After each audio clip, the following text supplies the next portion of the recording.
set, go. Three guys, one mic, a lot of heavy. Oh yeah.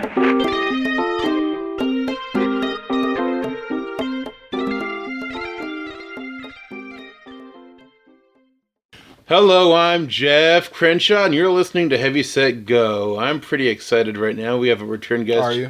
Yes, we have a return guest that I've been wanting back for a long time.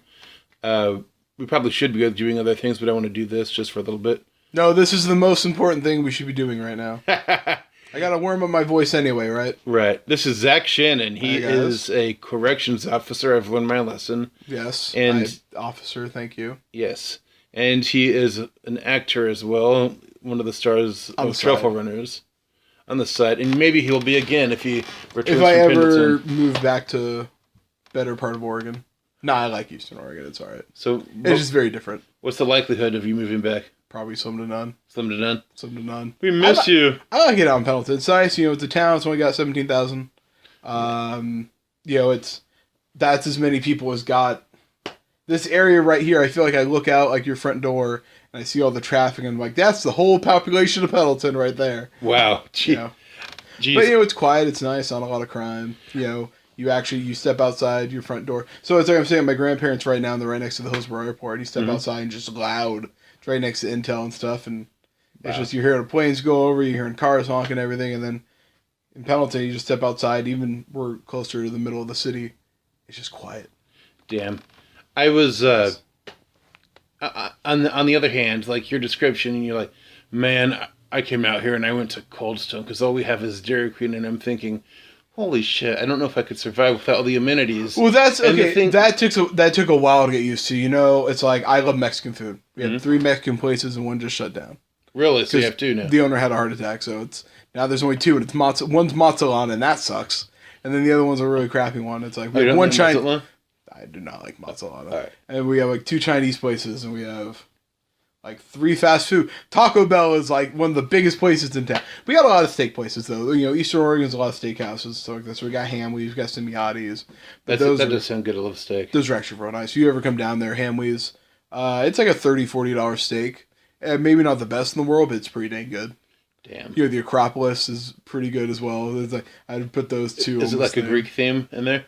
No, it's cowboy. It's Why do Eastern they call it Oregon. the Acropolis? No, do you not know what the Acropolis is? The It's Acropolis the strip is... club in North Portland that has like one of the best steaks you'll ever have. Oh, okay. The strip club has a walk-up window for people to just buy the food because the food is so good. The guy owns he owns a farm where he has a bunch of cows, and he slaughters his own cows. Wow. And brings it to the strip club and sells it like the food at a cost, right? Like, just like a slight markup. Is the Acropolis a Greek-themed strip club? I have no idea. I've actually never been into the strip club, but I've been to the walk-up window to get the food like 5 or 6 times. It's in Milwaukee area. The Acropolis, if I'm not mistaken, is that big rock formation on which the Parthenon was built in Athens. Apparently, maybe the strippers' thighs are like holding up the pillars of the business. I don't know. I'm just gonna go with that. Lovely imagery. I'm just saying, if we're talking about strip clubs here. I mean, you might as well go all out. Right. There's so much more. This podcast is rated R. Rated R for strip R. What the fuck? That was a stupid joke. That was kind of dumb. It was. But anyway, you know, it's different now in Eastern Oregon. It really is. It's quiet. There's not a lot of things going on. The biggest city is 45 minutes away. But you know what? Oh my gosh. It took me 2 hours to drive to Portland from Pendleton. It took me an hour to get from one side of Portland to the other, though. The traffic is awful. I am so not used to... You know, I am literally, from my driveway to the prison, to the parking lot, 4.5 minutes. Wow. How far? 4.5, 5 minutes. Maybe a mile. Like, I'm pretty close. I can live within a mile of where I work in this town, and it's a half-hour drive, depending on the traffic. Like, it's just... Damn.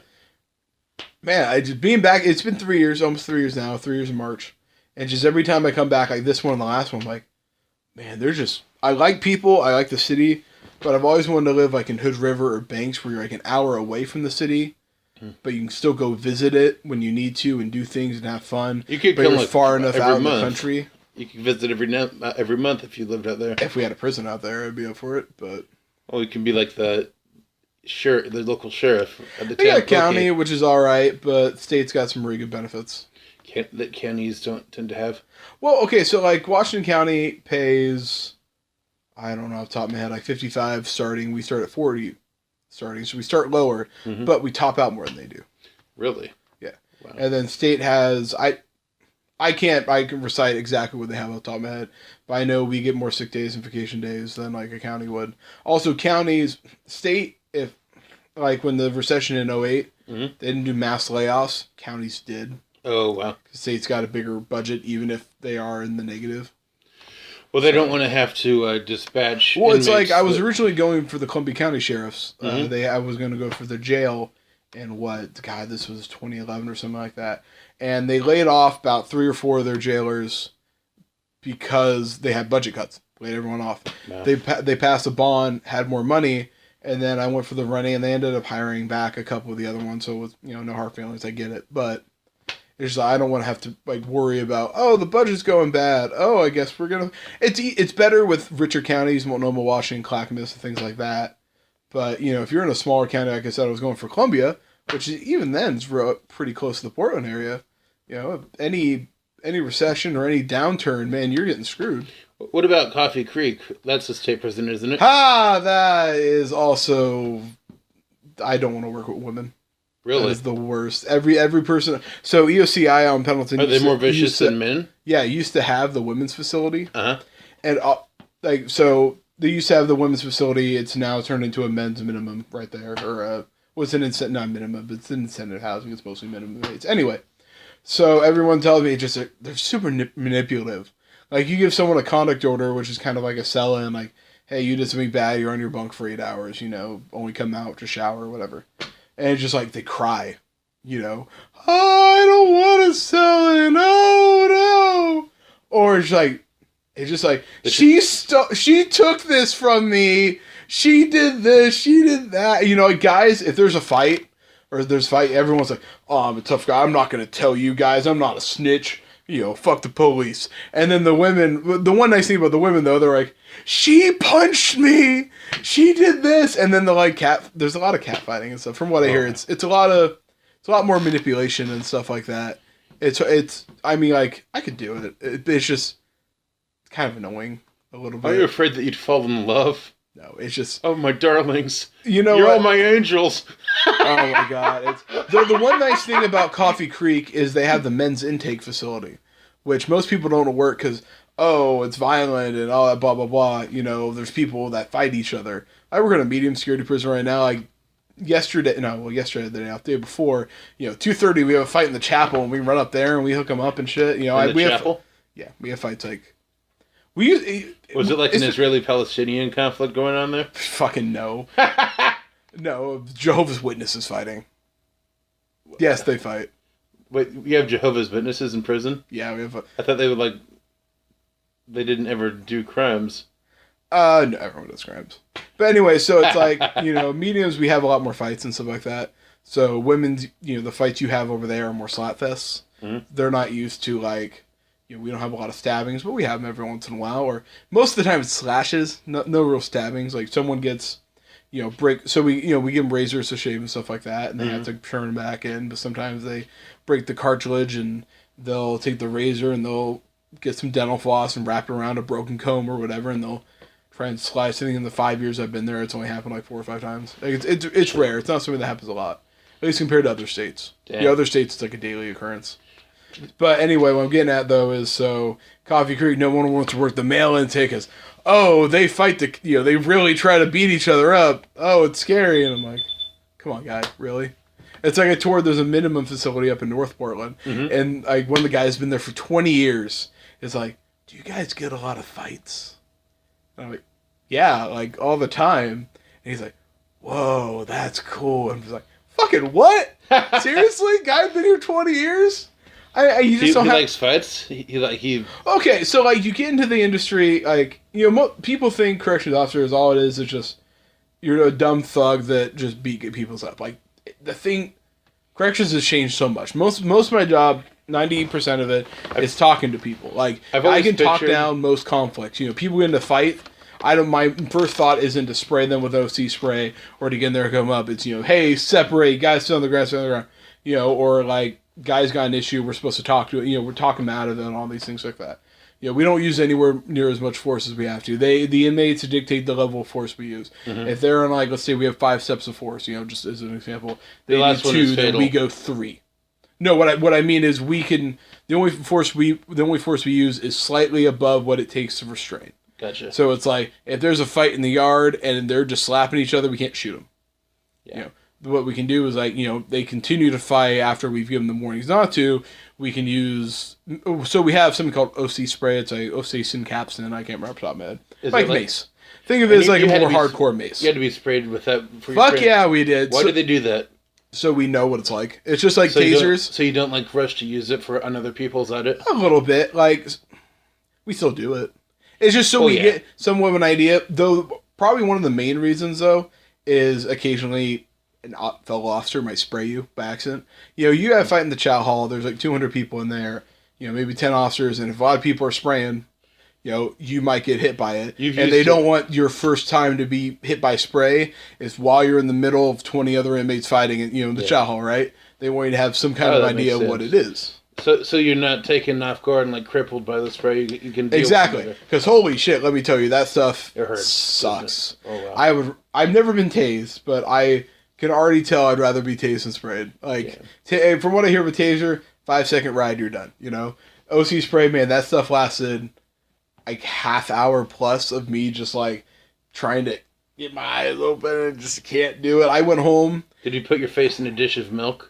I went home and I got the Dawn dish detergent and I went into the shower and I just poured half a bottle on my head and just let it drip because it's oil. Because it's all oil and stuff like that. So Dawn dish detergent's real good. Baby oil is another really good one that can get all those oils off. Granted, my skin might not have been feeling so good, but I wasn't burning to death.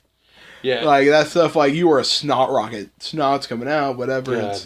So my instructor... So we have the stuff we carry on mainline, which is a stream, and it goes about 12 feet. The stuff we carry in SEG is like Deep Freeze Plus, I think what's called. It's a vapor that sucks all the room out of the air out of the room. That's what they sprayed us with. That is the worst stuff that we have at least at EOCI. And my instructors were like, I was second to go in line. We all volunteered. Who wants to go? Get over with. He's like, okay, we're gonna spray in the air in front of you. You're just gonna walk through it. Okay, the guy in front of me goes, and he started to spray, and the guy's walking through, and he's like, psych, turns the bottle right into his face within, like, a foot.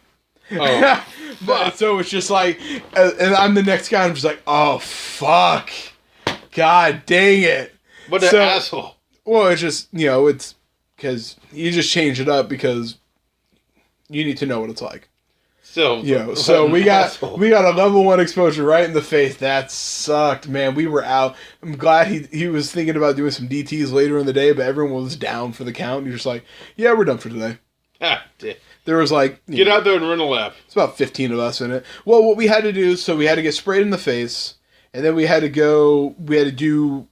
God, it's been 3 years since I've done this now. But we had to do certain things. That we had to go to a punching bag, and we got to deliver strikes until they said we're done. Then we had to go to a knee bag and deliver knee kicks. And then we had to find a radio on the ground and make a radio call. So there's things we had to do. So is there like a certain level of like physical fitness that you need to be able to do the job? Yeah. So you can be a bigger guy and do it. So we have something called the core pat, which is different from the ORPAT. The ORPAT, there's a time limit, at least in corrections. All you have to do is you do it twice. You do it once when you start, and then you have to do it again 6 months in, but you have to beat your time is all it is. So if you I started, the first time I didn't do that good. I did 6:30, but my second time I did it, man, I did like 4:45, 5 or something. I beat my time by a minute and a half. Damn. Because man, the core pat, man, that thing is crazy. It's like, it's this obstacle course that you got to run 6 times.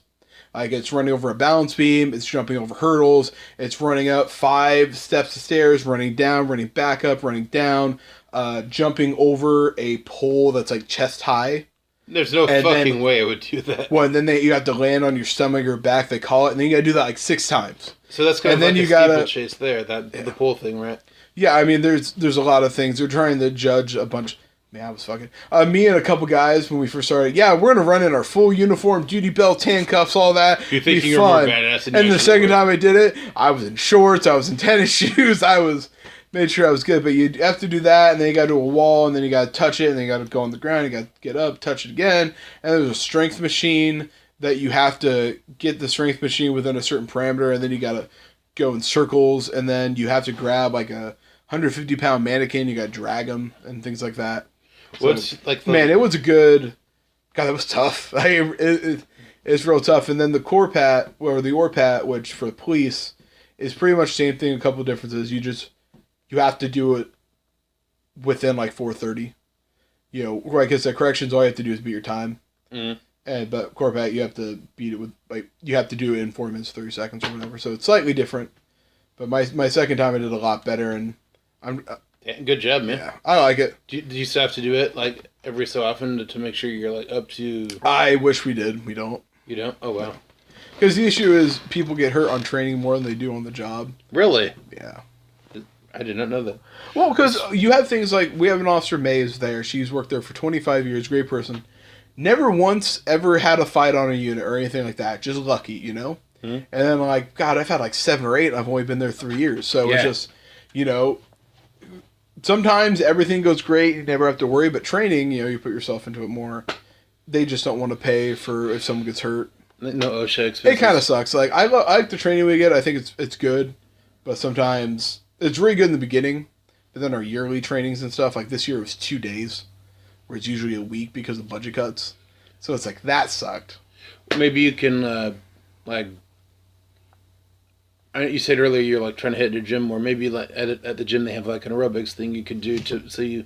Even if your work isn't holding up, we have you one can of our do it DT yourself. or defensive tactics instructor. He tries to do a course every once in a while. I got you. They're building up. They're building a classroom / gym for us where they can. Because right now they've been leasing the local high school for us to be able to do our classes, but they're building a building to try and save some money. Oh, nice. Go save money in the long run. So they're also putting a gym on the bottom floor for that, and they're putting in a big basketball gym as well, like a weightlifting gym. They got basketball gym, so they're gonna start doing like DT classes every day or every month. So it'd be kind of nice because they teach us Krav Maga, or at least they teach us. What is that? It's an Israeli martial art. Really? It's more of a streamlined version because our training is 5 weeks.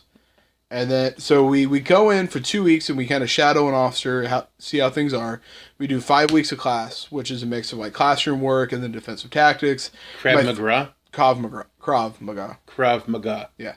And then my favorite is like they'll dress people up in Hitman suits and they'll put, suits on you and they're like, okay, they're on this unit, go. It's called RBT's, reality-based training. So you have officers that will like simulate being inmates and stuff. And then we have to, we have to try and deal with the situation or whatever. Okay, someone is coming at you with a broken beer bottle. Well, not like they'd have one, but something that... Or a shank or something, whatever. Yeah, you know what I mean. Like, it's just something... They're coming at you with a sharp object. What is your first instinct? Back the fuck up and pull out my spray. People have like this issue of, oh, you ran from that fight, blah, blah, blah.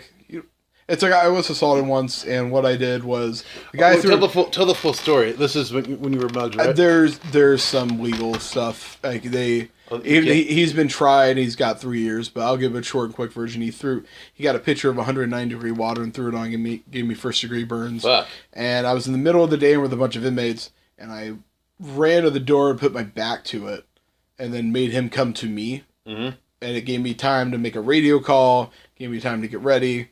Like, some people were like, oh, why don't you just stand there and fight? I'm like, why do I have to? Like, he fucking surprised me. I'm not ready for this. Yeah. I'm in the middle of the day room where any other inmate could jump on me. I made sure to run to the door where I didn't, leave the unit, put my back to the door because that's where staff's coming from. You made your safety. I can see everybody in front of me, and then this is where the guy's coming from. So there's no reason, if a guy's coming at me with something, I'm going to put myself, between a table. I'm going to back up, try and get away from him. I'd be able to pull up my OC spray or something like that.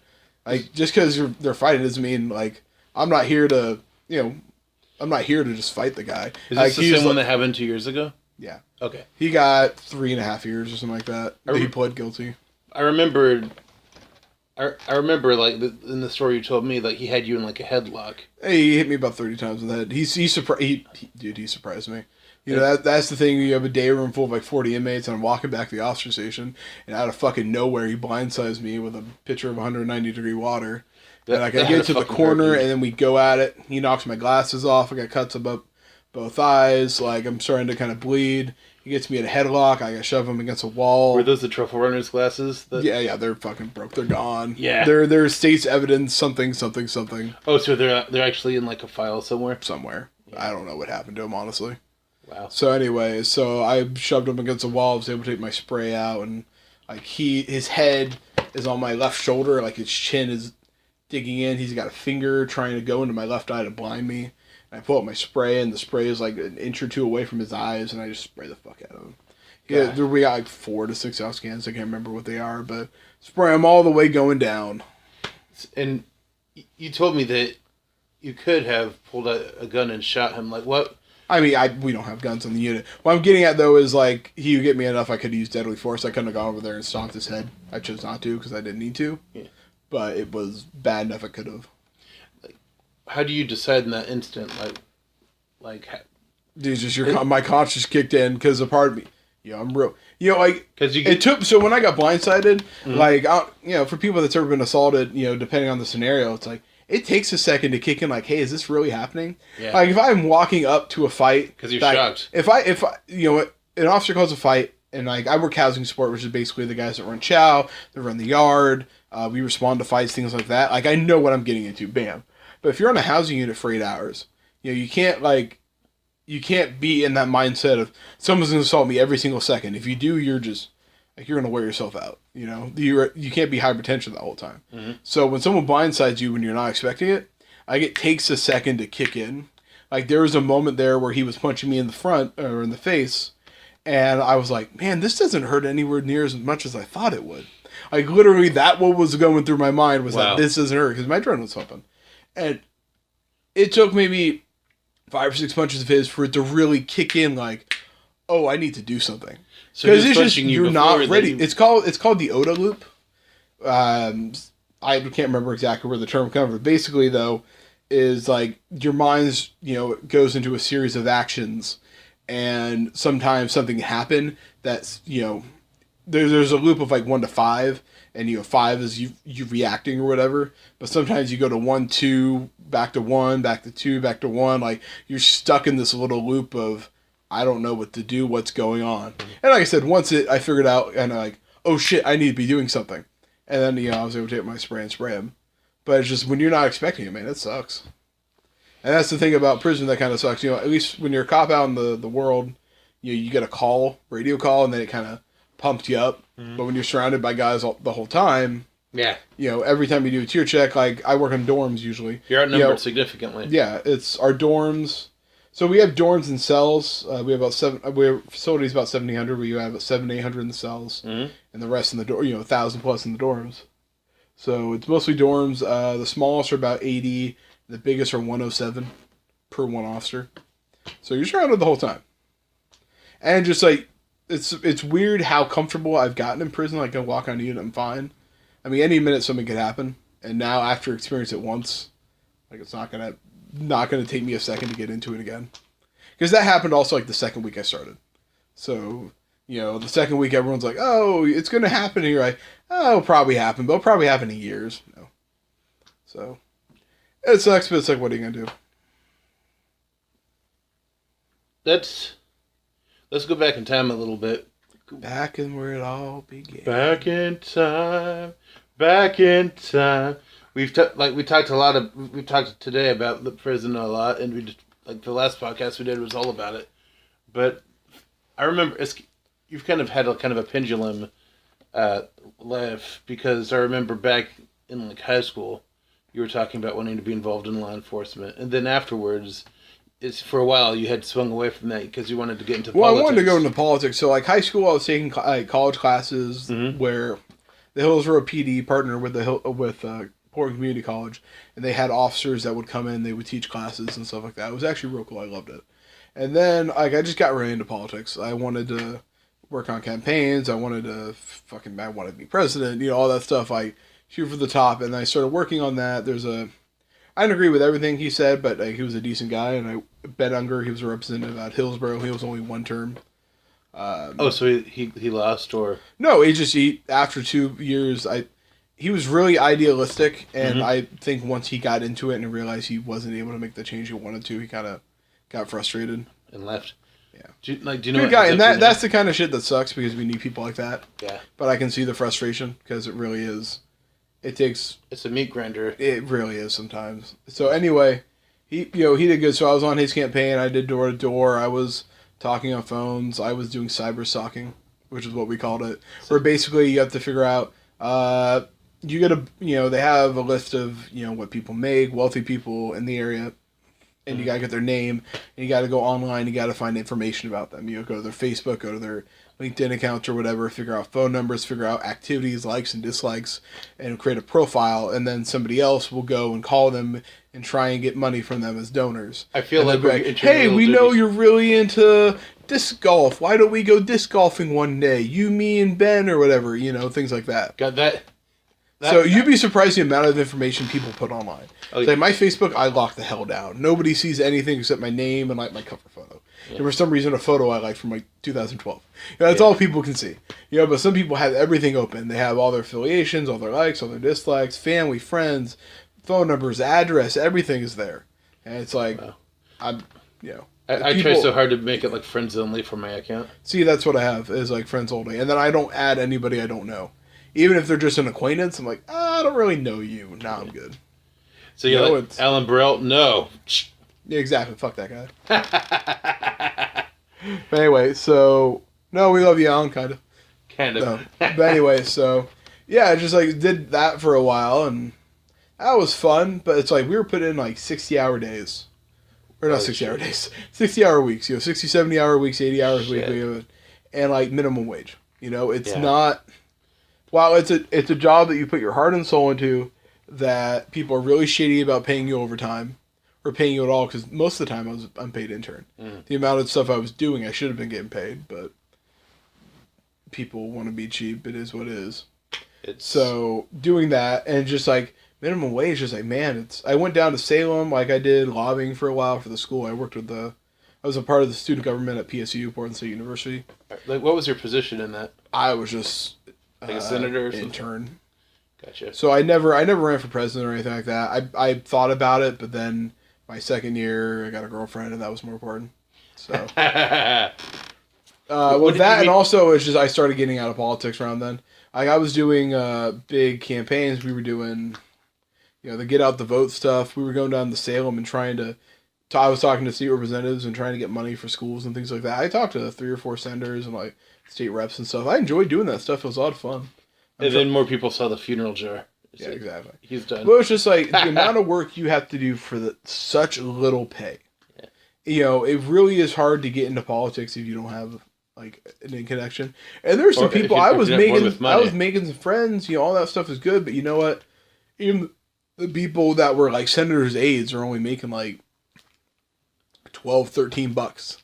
And I'm like, is this really what I want to do for my life? Have kids and just not have any money? Yeah. It's as much as I love making a difference and stuff, it's I gotta live, I gotta eat. Yeah. So it's I always wanted to do law enforcement stuff, so I kind of got back into that. I was going to college, and there was a flyer for Columbia County Sheriffs, and I took the test for that, and then I also took it for state because I figured I might as well, and didn't get the Columbia County one, but then the state called, so. Only been to Pendleton one other time before, and said, hey, how many times do you ever get the chance to just go to a new town that you've never been to with a guaranteed job? So we moved out there before I even explored a quarter of the town. Damn. I lived out of a hotel for 2 weeks until we found a place to live. Wow. So it was a lot of fun. It was a cool... Life changes real weird. I did not expect to ever move out there or anywhere outside of Portland. I thought I'd live and die here. Yeah. So strange how things turn out. You never know how things are going to go. No, and then Natalie wasn't a big fan of it when she started, but now she loves it and doesn't want to She doesn't want to come back? Somewhat she does, but at the same time, she likes it out there. I gotcha. She likes... It's quiet out there. People are friendly. Everybody knows...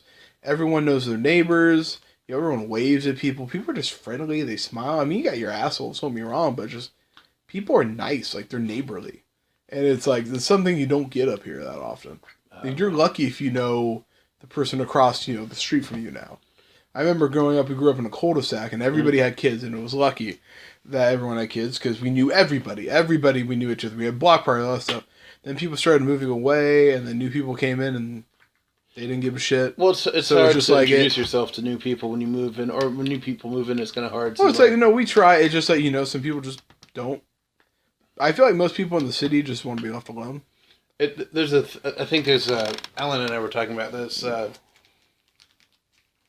It's not necessarily a standoffish thing, but it's like either a shyness thing, or you hear there's so much bullshit that happens in the news. You're not really sure if you moved next door to, and you don't want to like knock on the next Ariel Castro's door.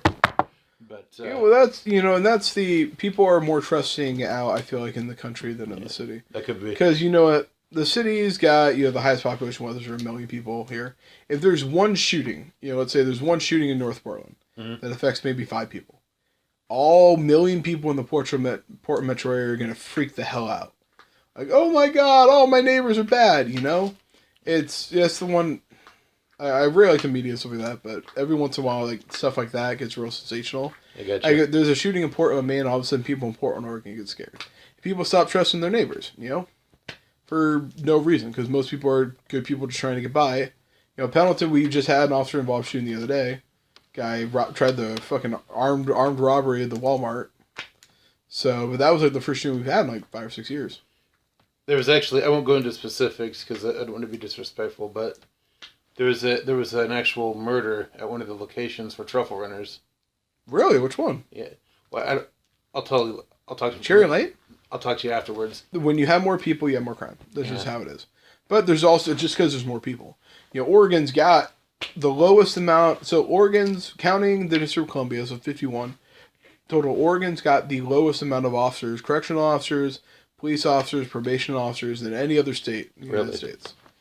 And it's because we're really calm and peaceful for the most part. Like, Oregonians, we have murder, we got arson, we got kidnapping, rape, pedophiles, all that stuff. Mm-hmm. But we have the lowest, not the lowest maybe, but one of the lower amounts. People, I like Oregon. Like, Oregon's nice. Like, I went to Florida recently to visit family. Everyone's a fucking asshole in Florida. Really? Like, oh my god, leaving the airport and just driving down the road and people just flipping you off for going the speed limit. Tell that to my buddy Christian. He's thinking of moving to Florida eventually. Yeah, it's just, man, it's, we took a flight into New York. We had to stay the night because our flight was late and we missed our connecting flight. Mm-hmm. And again, just people are just rude, And it's like, coming back to Portland, even though it's a bigger city, you got some assholes. Like, people are just so friendly. Do you think it's possible? I love Oregon. I really do. Do you think it's possible your experience of Florida was colored by the reason you were there? A little bit of both, probably. Gotcha. But, it's just like, probably I was a little more attuned to it. Yeah. But, man, just people are... you go to a restaurant or whatever, and just... I don't know. It just... It felt like... A different vibe. I was there for 2.5 weeks. It wasn't like I was just there for a day or so. Mm-hmm. It just felt like it was every day. You were just getting some people. Because then you really notice the people that were just super nice. Mm. It's like we went to the hospice center, and God, they were great people. Walmart, we had 2 people that were just fantastic. We were at the Chick-fil-A, and just everybody hated their life. Mm. And it's just...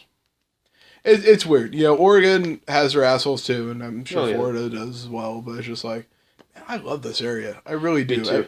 Coming up here, just talking to neighbors and stuff, and just people up here are nice. I love the Pacific Northwest. I always do. Tommy, been a nice how Tommy Wiseau went last week or something, and did he actually stick around this time? Because the last time we went, he disappeared. Like, he was supposed to do a Q&A before the show and just kind of left. Remember that? Actually, he did the Q&A before the show, and no, that's right. He was supposed to say after and do some autographs, and he just left. It was formatted differently this time because they added another screening at the last second. This time we got pictures and autographs on our way into the movie, and at the beginning of the movie, or before the beginning, there was a Q&A with Wiseau. And someone asked, so, what do you have to say about Portland? He's like, Well, I tell everyone's really nice in Portland. Every time I come, everyone's so nice. And then if like a week after that experience, last night, but then I went to see the Disaster Artist. Oh, can I interject on that real quick? Yeah. So, what was this, 5 or 6 years ago when we first saw Tommy Wiseau, Greg Sesterio, whatever his name is, he was there too. And so we took a photo of all of us, all 5 of us, me, Jeff, Ben, Greg, and Tommy. And Ben tagged, you or Ben tagged everyone in there, including Greg and stuff. Mm-hmm. And I posted in there like, oh, it seemed like, Greg was a nice guy, but he seemed like he was just kind of there for a check. Like he wasn't into it like Tommy was. Mm-hmm. And then Greg sends me a private message over Messenger. He did? I told you this. I don't remember this. Like this is like 5-6 years ago. Like, Greg a private message over Messenger like, hey man, it was really nice meeting you. I appreciate you coming out. Hope to see you again.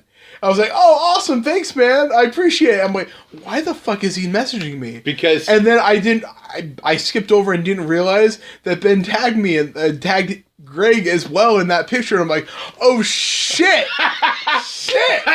Fuck, he read that. Would you like to apologize to Greg? I did. You did? Or Facebook, yeah. What do you say? Do I still... God, this is like 12. Oh, he never responded back. He was just like, oh man, it was a really nice meeting you. I'm like, oh, this is so cool. How does he know who I am? How does he know who I am? That's so cool. Oh. I don't even know. I'm going to go through Messenger and just scroll all the way down and see if... You could just are look messages from like 2012 still there? Yeah, I'm pretty sure. I think that I still have like messengers from when I was making Serial Killers Christmas. Let's see. When was that? Was that 2011? It was like 2010 and 2011. But when we went, it was 2012. Holy shit, I'm in 2011 right now. Now there's people here I've talked to that I have no idea who the heck they are. Really? Well, some people in here. Brian Ross. God, that was a guy from like algebra class. Brian Roth? Yeah. You found his Facebook account? I thought he's gone. No, I'm just looking through people I messaged in 20. Anyway, continue your thing. I'll see if I even see him. Well, the Disaster Artist, and it was pretty good. It was pretty good. It was Facebook user. Ha! Anyway, keep going. How's the Disaster Artist? Pretty good. It's not quite as good as I hoped it would be, but I think they did a good job with it. I felt like the story feels a bit rushed in places, but James Franco did a pretty good job as Tommy. And like you feel like there's scenes where you feel really bad for Tommy, and like he's somehow they make him relatable somehow. I'd probably give it a B.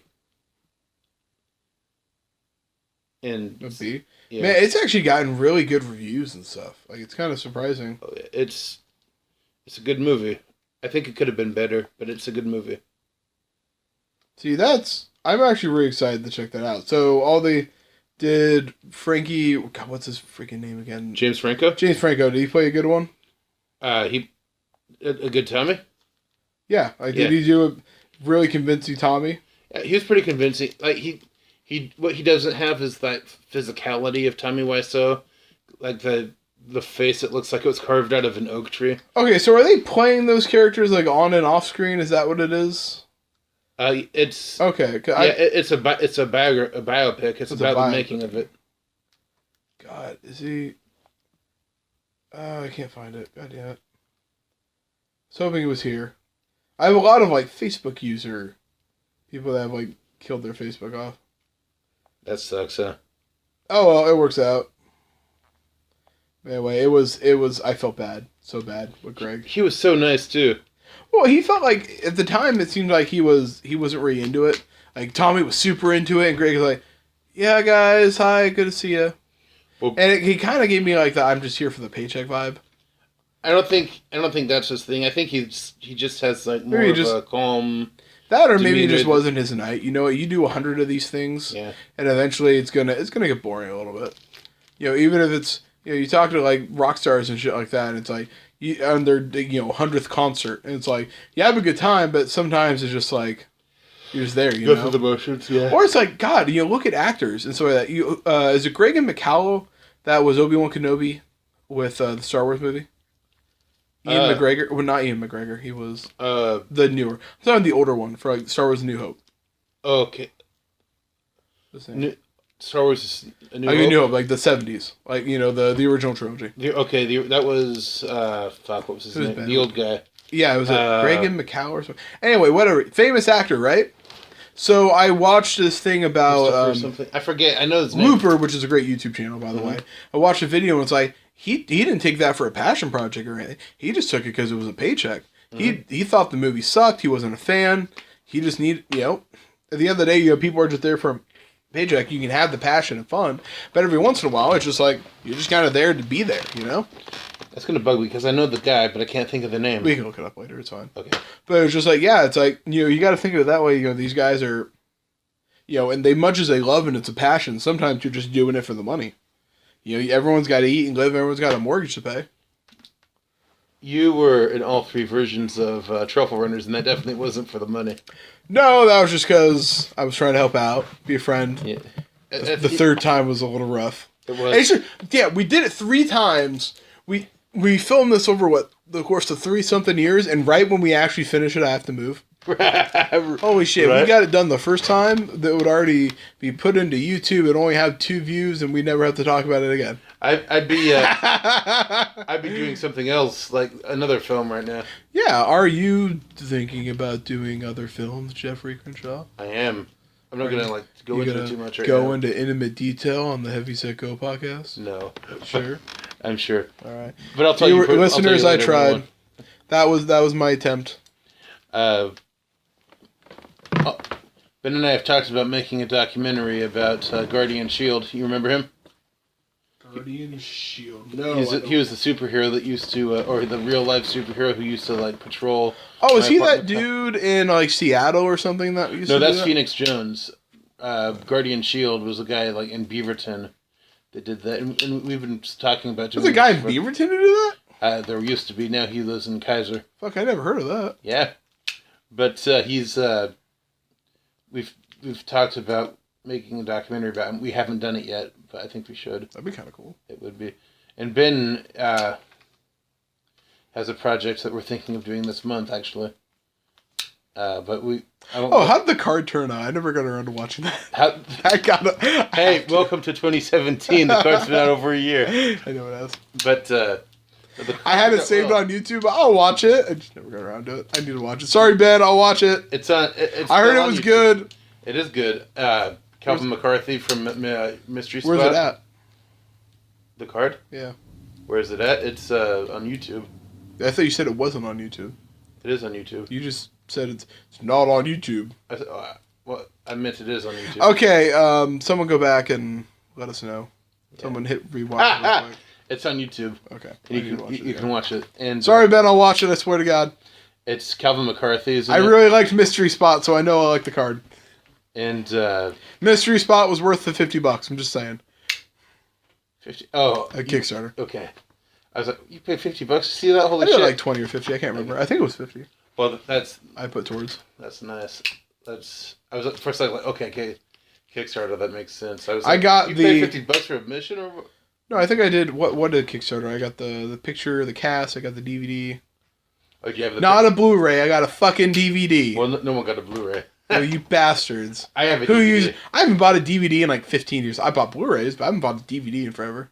Neither have I. Since 06, I don't think I've bought a. Since Blu-ray came out and I got a PlayStation 3, I don't think I've bought a DVD. Actually, I do buy DVDs. If it's a rare movie that hasn't come out on, last year. I've bought Avatar, the complete series. Not the movie, the complete series on DVD. The Last Airbender? Yeah, because they don't have it on Blu-ray. Oh, wow. So that's the only thing I think I've bought in the last 10 years. I bought Mommy Dearest on DVD last year. I don't know, because most movies now come out on Blu-ray. The only thing is, like you were saying, if it's something like Avatar: The Last Airbender, when that came out, I don't think Blu-ray was around. At the very least, it wasn't super popular yet. So it's now everything's the 4K Ultra HD shit, and it's fuck, I'm still collecting Blu-rays. Come on. The 4K stuff. I mean, it might look good, but I have a really nice plasma HD 1080p TV. It's I have no reason to really upgrade right now. There's not enough of a difference for me to give a shit. I remember back in the day. I was one of those. It's like it's not like a jump between SD and HD. Like that was mind fucking blowing, right? I'm just back in the day. I was really a Blu-ray skeptic. I was like, what the fuck? This is just a way for everyone to replace their collections and buy them all again. And I didn't see much difference. I remember. Do you remember going like? And then later on, I saw the difference. I'm like, oh god. Do you remember going to like Best Buy and they had like the TV set up with like Spider-Man 3 and they were showing like the SD on the left side and the HD on the right side and they had that line. Yeah, it's like that was what really sold me. I'm like, damn, I can really tell, you know. I remember that. Like, but I it really depended on difference TVs because you had an SD TV, it didn't do you any good. Or shitty Westinghouse. Yeah, exactly that, or Element, or any of those cheap Walmart brands. Have you seen the Westinghouse TVs? I mean, the pixels are like the size of Legos. Well, it's just you gotta buy a good TV. If you're gonna buy a TV, it's like Black Friday. You look at the Walmart, everyone's getting that. Oh, this Element HD TV for $140. That's completely fucking garbage. You know, it's a bad TV. It's cheap. You know, that's the thing. I'd rather spend, even though I might have less items, I'd rather spend more money on a quality product than... It's like, you know, my wife has always been, I want to buy $20 shoes. Well, how many shoes do you go through a year? I go through 5 or 6. These shoes were $200. I've had them for 6 years. 6 years? Or 4 years, whatever the hell. It's been a while. Shoes usually last me like 1 year and then they're dead. That's what I'm saying. It depends on how much if you buy quality products, you know, not just expensive. You go for quality brand. You know, just because they're expensive doesn't mean they're good. If you go for a quality brand and you treat them right, you're gonna have them forever. Yeah. You know, it's like Payless is gone now. You know, then Payless went under, so now no one's buying cheap shoes from them anymore. Well, Payless exists. I have a good friend that works at Payless. I thought Payless went under. No. One of my spirit. Or they're going under or something like that. They filed for bankruptcy. There's some locations that are closing, but there's some that are still around. Okay. A good friend of mine works at Payless. Yeah, it's either going under. So, what I'm getting at though is just, you know, I'd rather spend the money on my work boots. You know, people show up to work in $50 Timberlands and like they're alright boots. I went and bought $250 Red Wings. They've gone through 2 or 3 Timberlands. I still have my original Red Wings. Wow, they're just good shoes. You know, granted, like I said, those Red Wings that you're wearing now. No, these are Ariat. Ariat. So they're like leather. These are alright. Yeah, they're like a nice little leather. I'm actually a big fan of them. And they're 6 years old. Maybe 4. I'm trying to think. I got them the year before, so I've been out in Pendleton for 3 years. I got it the year before, so I've had it for probably 3.5, almost 4 years now. Shit. How much were those, mate? May I ask? Like 150, 200. Shit.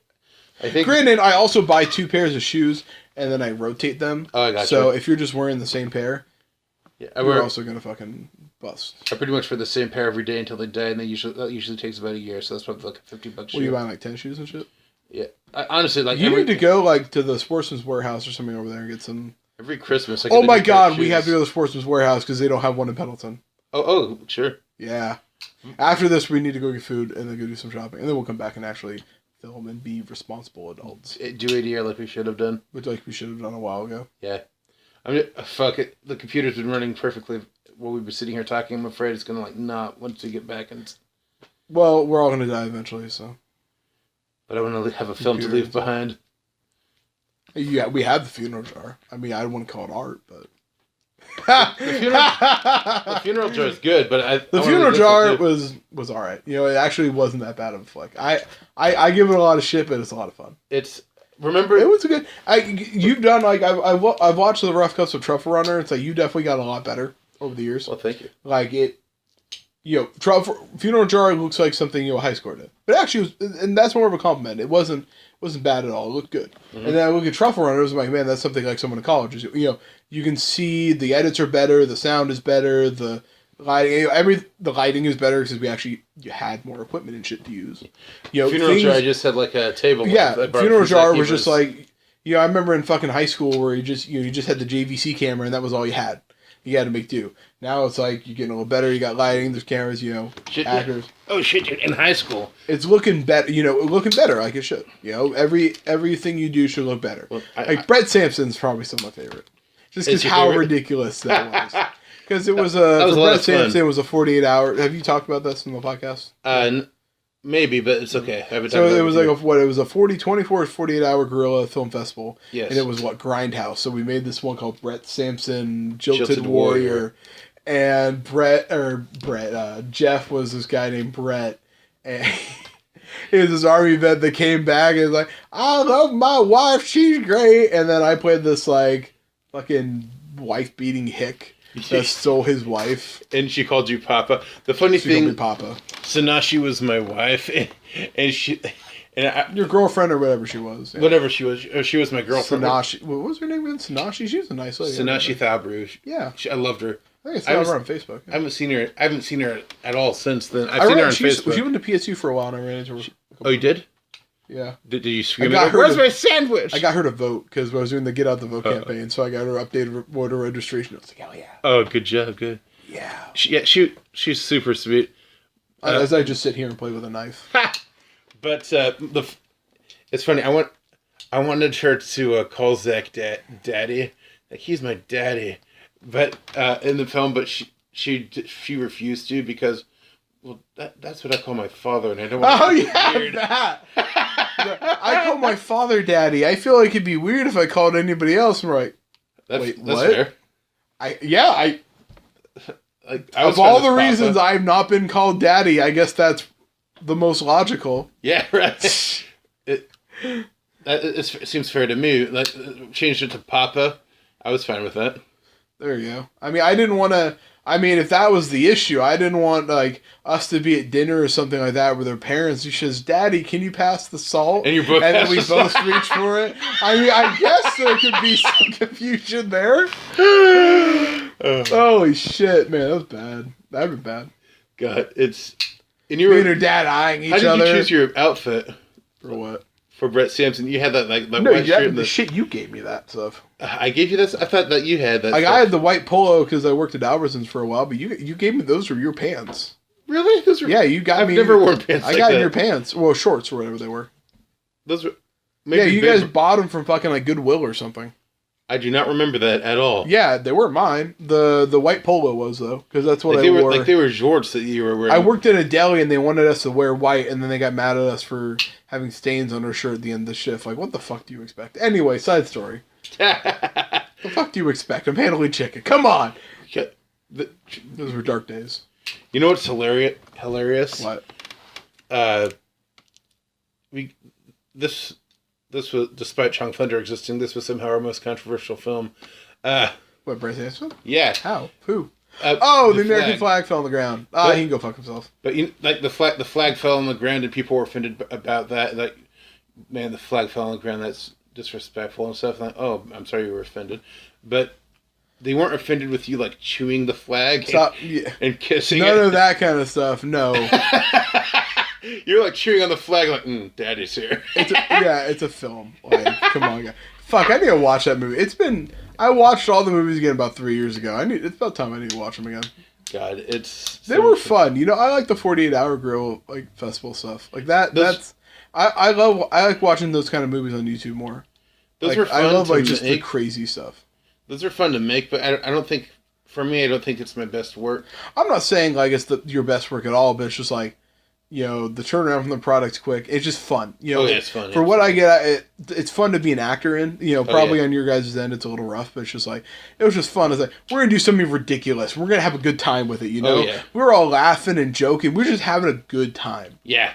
And, you know, the Truffle Runners, like, that's the first time I've ever done anything like a feature length or something like that. Oh, yeah. Because I've only been on, like, 3 or 4 of your things. So, that was definitely, I was like, man, this is work.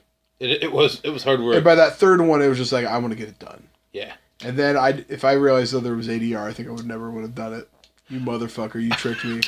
Hey, well, that's a whole other story that I won't get into on the podcast. But I'm just kidding. And it's just like, man, I didn't realize how much work that would be.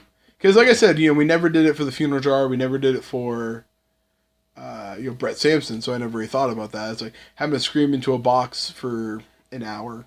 For the exact one line. Again. Motherfucker, I've done it 15, 20 times. What do you want from me? Oh, okay, you're good that time. It sounded like the same thing all the other times. Well, you have to take into account, like, there might be a noise that you didn't hear. I know. And then you just want to have plenty that... Like, the other day I was watching the rough cut of Truffle Runners, and I heard a sound that had a click in it, and like, oh, fuck, I hope that I have a replacement. Luckily, I did have one that worked. Did you figure out better fight scene sounds? We'll talk about that later. All right. We not really, but that's Do I have to punch you in the face and we record it? nah. I mean, you want realism in your film, right? So I mean, Not that much. just punch you in the face. I can punch Ben. We can do Alan too. Who was the guy that ended up actually filming that scene? I filmed the scene, but No, I mean, who was it Helm? What was that? Garrett Helm? Was that guy's name? oh, Holm. Holm? Was that him? He lives in Minnesota now. Okay, I guess we can't punch him in the face then. You want to buy a ticket and go to Minnesota? Be my guest. No, I never want to step foot in Minnesota. I hear that place is hell. Sorry, Garrett. Zach doesn't approve of your living. I hear it's hell. I'm just saying. I heard Pendleton's hell.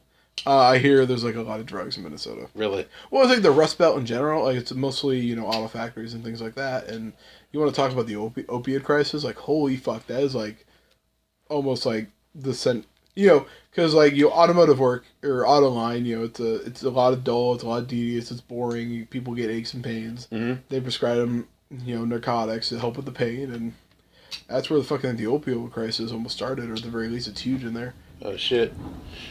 One thing. Everything I talk about comes back to laws, enforcement, and drugs. And shit.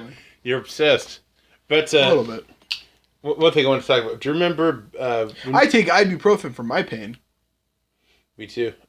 For my photo. When I got assaulted, they gave me not oxycodone, they gave me Vicodin. Oh wow. And I was like, I took one, and I'm like, I'm not gonna take any more, and just threw them away. So. When I had my appendix out, I was given a bottle of oxycodone. Oh, you had your appendix removed? Oh yeah, like it actually ruptured before surgery. I was like, it was my sophomore. You would have been a freshman. It was my sophomore year. No wonder you're. Okay, I had no idea. Yeah, it's that sucks. Easily the worst pain I've ever felt in my entire life. Yeah, I remember it started when. Long story short, it started the day of finals, the first semester of sophomore year. Oh. So it was about to transition to the second semester, and I had PE finals that day, and I had to jog with an appendicitis, which I thought it was just a stomach ache, but Lord, that hurt. But anyway, remember back when we were making Funeral Jar, and the scene with you and Andy Frame and the Andy Frame. What the hell ever happened to that guy? He actually came by the other day to look at the computer. Oh yeah, you guys had a photo. Yeah. Yeah. Okay, I remember that. It's the first time I've seen him probably since the Funeral Jar. I think I saw him once since then. I was going to do like this behind the scenes documentary that never got made, and didn't. There was like an interview with him, but and I did one with you too actually, and did we? Fuck, I don't remember. Yeah, like it never got made, so they're just like in my archives. But you have to show me later. Yeah. He worked on the thing, but I remember at the time he was considering going into the army. Oh yeah, I remember that. He was all gun ho about that. Yeah, but he started acting with you, and the dude literally screamed and like ran across the room. He got fucking creeped out because I was playing this necrophiliac mortician guy. I was trying to act creepy as all hell, and he just going like, "Oh, what the fuck? Oh my god! He looked at me. He looked at me weird." And I would grab his shoulder and like lightly massage him as I'm telling him about how much like his grandmother's corpse is gonna rot into the carpet and things like that. Hey, he got creeped. At first, I thought he was like kidding around, and then it's like, no, he just got creeped the fuck out. I'm like, damn. Well, God, again. And the funny thing is, I told him like, dude, if you're going into the army, you might see things. You might see things that are scary there too. Are you gonna run from that? It's like, well, I can shoot at those things. and I remember, but honestly, to be fair, if you watch Zach's performance in the Funeral Jar, it's on YouTube. Like if you watch that and imagine him being right there doing it to you in real life. And then, let's say we did it like, for every scene you see, we did like 700 takes. So we did it like a couple thousand times. Well, that's not quite true. That's pretty close. Give or take like 100. No, I probably have never gone over like 10 takes. But anyway, as much as I like doing this, we're We probably should wrap it up. Yeah. We want to grab something to eat before we start doing some ADR. Yeah. Well, this has been Jeff Crenshaw. It's fun. I'd love to come and do it again. It's good times. I listened to like half of the podcast. I haven't listened to them all yet. You listened to half of one? Half of them. Okay. Nice. That's impressive. I maybe listened to... No. How many are you at now? This will be the 45th, I think. Okay, I've listened to maybe 12. So I thought you were like at 20. Oh, no. JK! I listened to a fourth. I gotcha. Yeah. Well, I used to listen to podcasts all the time, like going back and forth to work, like when I was out in Portland, because I had an hour commute. Mm-hmm. Now that I'm 5 minutes from work, like I don't listen to as many podcasts as I used to. Well, you should. I need to get back into it. I like podcasts. Yeah. Listen to ours. Listen to Heavy Set Go with Jeff Crenshaw. And Zach Shannon. This has been Heavy Set Go! Wow! Yeah! Wow! Wow! Wow! Wow! Wow! Wow! Your invitation is expired. This is Heavy Set